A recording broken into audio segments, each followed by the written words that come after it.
thing called neuro-linguistic programming.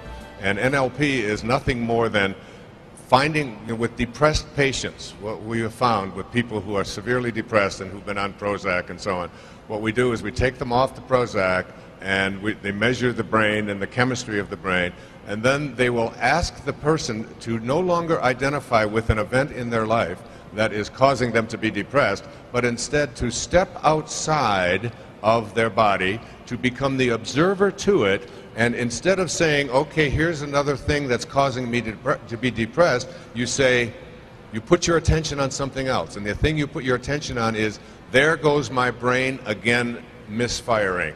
It is doing something that it has been trained to do, and you're the observer, you're just watching it. And when people then are trained to put their attention on any moment in their life that they were happy, that they were fulfilled, that they were, as you mentioned, that they were in love, that the chemist, then they measure the chemistry through an MRI, they measure the chemistry of their brain, and their brain has changed exactly the same way that taking one of these pills does, except there's no side effects. One of the biggest obvious facts that always gets me upset is Prozac, one of the biggest selling drugs on the planet, has been verified in a laboratory testing by the drug companies to be no more effective than a sugar pill. And yet it's billions of dollars in this, and that's because people believe in Prozac. But that's called the placebo effect. And yet the side effects from Prozac are disastrous. Your own brain is your best pharmacy. Everything in your head will fix everything in your body. And that's all we really need to know, but we need to re-educate ourselves to access that.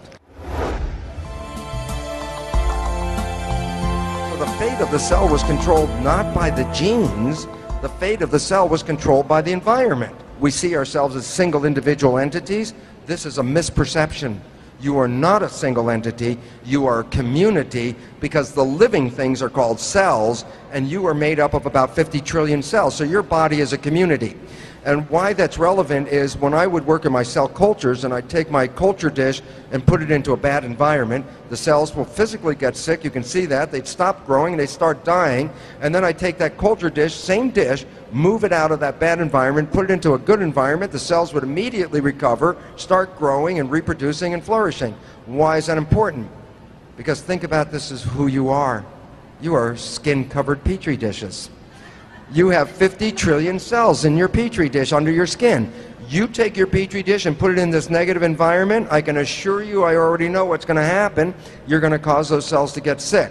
Not that the cells are organically sick, they're just complementing what the environment is. And the relevance, take your skin-covered petri dish, move it into a better environment, and the cells will immediately get well. And the relevance about that is, you're not a victim, you're a master. You are the controller of this, and we were not teaching that in school. All we were teaching is, victims, you don't heal yourself, somebody else does it, and that was totally wrong. Bruce, you were saying you change your thinking, and that is what erases essentially the disease. But how do you tell your cells from your mind, go do it now, please? I mean, is it that simple? Well, it's simple, and then there's a little mystery. So let's clear the mystery up. There's two parts to the mind. There's the conscious part and the subconscious part. And they're profoundly different pieces. They're not the same thing. The conscious part has your source, your spiritual connection to it. It's your thinking mind. But here's what's important. The conscious part is the part of the mind that has your wishes, your desires, your aspirations, what you want from life. The subconscious mind is a machine. It's a record playback device. You habituate a program, you repeat something enough times, it's recorded in the subconscious mind, you push the play button, and it continues to play that for the rest of your life unless you rewrite the program. There has been a tendency for us to think that we run our lives with our conscious mind. I want this in my life, this is my desires, these are the things that I want. So we have a perception that our conscious mind is running the show. It has now been recognized by neuroscientists that this is totally incorrect. That the conscious mind only operates about 5% of the day at the most, and generally about 1% of the time, meaning your life is being driven by your subconscious. Now here's where the disconnect comes from. The primary programs in your subconscious mind you acquired from other people. We now know very clearly that we are already downloading programs in utero. When we are in a fetal stage, we're already downloading behaviors that we're acquiring from our parents. And when you're born, it's already been determined about half your personality is already established at the time of birth. Things that we have no cognizance of, no awareness of, because they were so early in our lives, are things that are programming our lives on a day-by-day basis, which means there's a tendency to disempower us, and that's what the programs in the subconscious are. You've heard parents talk to kids like, who do you think you are? You don't deserve this. You're not smart enough. You're a sickly child. And here's the simple point. If you're under 6 years of age and you hear these proclamations, they go straight down into the subconscious mind and they're programmed there. Now you ask, why is my life difficult? And the answer is this: because only 5% of your life is coming from what you want, and 95% is the program from the subconscious mind, which is programmed by others, and almost all of that is limiting your ability. So 95% of the day, you're not following what you want, you're following other people's programs.